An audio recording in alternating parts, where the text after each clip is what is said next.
আমি অনেকবার বসের কাছে গিয়েছি, টাকাটা না এখনো ম্যানেজ করতে পারিনি বস। ও, তাদের যখন দরকার ছিল তখন আমি দেইনি, তখন তো আমি ঠিকই দিয়েছি। এখন আমার দরকার, আমার মায়ের চিকিৎসা করতে হবে, এখন তুমি তাদের কাছে চাইতে পারবে না, তাই না? আশ্চর্য, তুমি আমার সাথে এইভাবে কেন ব্যবহার করতেছো? আমি তো টাকা জোগাড় করতে ট্রাই করেছি, এখন আমি না বললে তুমি কি আমার সাথে এইভাবে ব্যবহার করবা?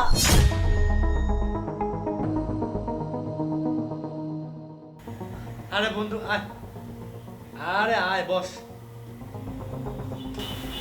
কাজ করতেছিস? আরে বন্ধু আর বলিস না, কাজের ব্যাপক চাপ। ও তুই মনে হয় ফোন করেছিলি না, আমি আসলে খেয়াল করতে পারিনি। সরি বন্ধু, কাজের এত প্রেশার, দেখ এখনো আমি কাজ নিয়ে বসে আছি। ওই যে তোরে যে বলছিলাম টাকাটা ম্যানেজ করতে পারছিস না? ওহো, আমি তোকে ফোন করতাম, আর আমি অনেকবার বসের কাছে গিয়েছি, টাকাটা না এখনো ম্যানেজ করতে পারিনি বস। তাইলে আমার এখন কি হবে বন্ধু? আমার তো টাকাটা লাগবেই।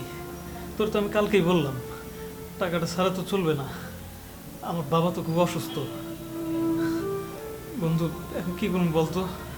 বন্ধু, তোর কাছে হাত জোর করে অনুরোধ করি, শোন, টাকাটা আমার খুবই দরকার। তুই তো বুঝতেছস বিষয়টা, তাই না? আমি তো এমনিতেই তোর কাছে কোনোদিন টাকা পয়সা চাই না। তুই একটু ব্যবস্থা কর না, পারবি আমি জানি। আরে তুই এভাবে বলতেছিস কেন? আমি বললাম আমি ম্যানেজ করতে পারিনি, আমি কি করব বল। আচ্ছা তুই এখন যা, আমি দেখি কি করা যায়। আমি যদি ব্যবস্থা করতে পারি তাহলে তোকে ফোন করব। বন্ধু একটু দেখ, হ্যাঁ আমি আসি।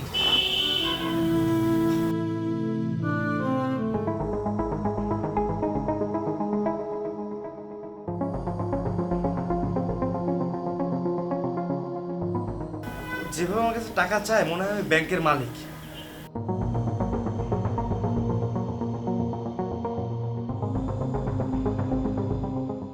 এমনিতে চারিদিকে সমস্যা, বইয়ের প্যারা, এ প্যারা, হ্যান প্যারা, কত দিকে সামলাবো। তারপরে আসতে আমার বন্ধু, হ্যাঁ ওরে টাকা দিতে হবে। আসসালামু আলাইকুম স্যার। জি স্যার, হ্যাঁ স্যার স্যার, ওই যে আপনাকে বলছিলাম না, আমার টাকাটা আজকে লাগবে স্যার, খুবই দরকার স্যার।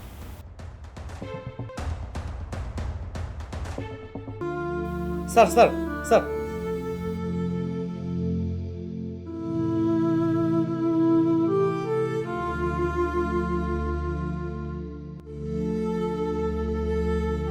তুমি বারবার আমাকে এক কথা কেন বলতেছো? আমি তো বলছি আমি এই টাকাটা কিভাবে জোগাড় করবো, কোথা থেকে জোগাড় করবো এখন তুমি বলো। আমি তো সবার কাছে চাইছি। কোথা থেকে পাবো মানে? তোমার খালা আছে, মামা আছে, ভাই আছে, ওদের কাছে তুমি নাও না। আর বিশেষ করে তোমার বাবা আছে না, তোমার বাবার কাছ থেকে নাও। আমি বলছি তো দিয়ে দেবো, একবার তো নিচ্ছি না, তাই না? আমি তো টাকা চাই, মানে এখন তো তাদের কাছে নাই, তাই তো তারা দিতে পারতেছে না। ও, তাদের যখন দরকার ছিল তখন আমি দেইনি, তখন তো আমি ঠিকই দিয়েছি।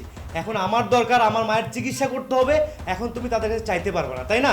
আশ্চর্য, তুমি আমার সাথে এইভাবে কেন ব্যবহার করতেছো? আমি তো টাকা জোগাড় করতে ট্রাই করেছি, এখন আমি না বললে তুমি কি আমার সাথে এইভাবে ব্যবহার করবা? আচ্ছা, আমি কি থেকে কি বলে ফেলছি, আসলে আমার মাথা ঠিক নাই। তুমি দেখো না, তোমার আব্বুর কাছে আর একটাবার ফোন করে দেখো, যদি সে আমাকে কিছু টাকা দিত আমি সত্যি দিয়ে দেবো টাকা। একটা বারের জন্য তুমি ফোন দিয়ে দেখো।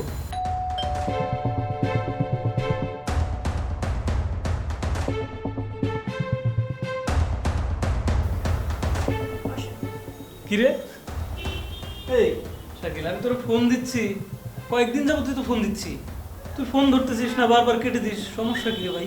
তুই কি জানিস আমি কোন অবস্থায় আছি? দেখ বন্ধু, আমি তোকে এখন কোনো টাকা পয়সা দিতে পারবো না, প্লিজ। শাকিল, আমি আসলে তোকে কোনো টাকা পয়সা চাওয়ার জন্য ফোনটা দিইনি, ফোন দিয়েছি অন্য একটা কারণে।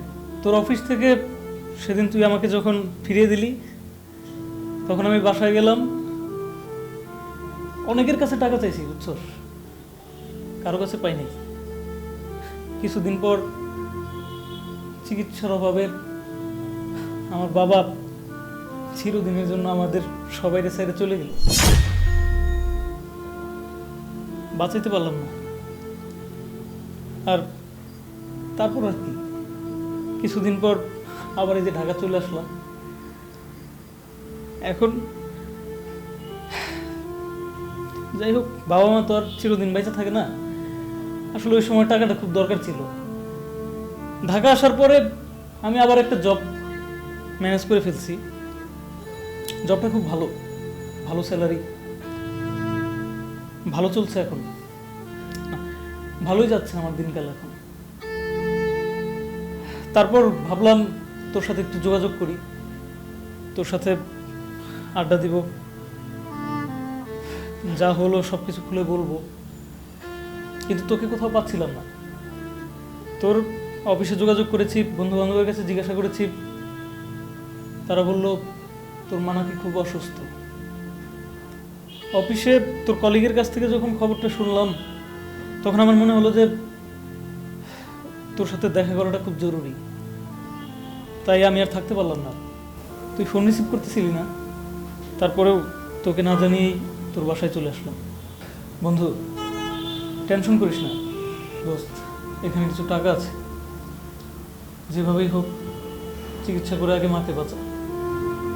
সারা জীবন টাকা পয়সা অনেক ইনকাম করা যাবে, কিন্তু বাবা মা যদি চলে যায় তাহলে আসলে টাকা পয়সা দিয়ে কিছু হয় না রে। আমার তো আর বাবা মা নাই,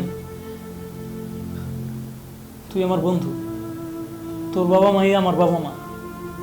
যেভাবেই হোক মারে বাঁচা আগে।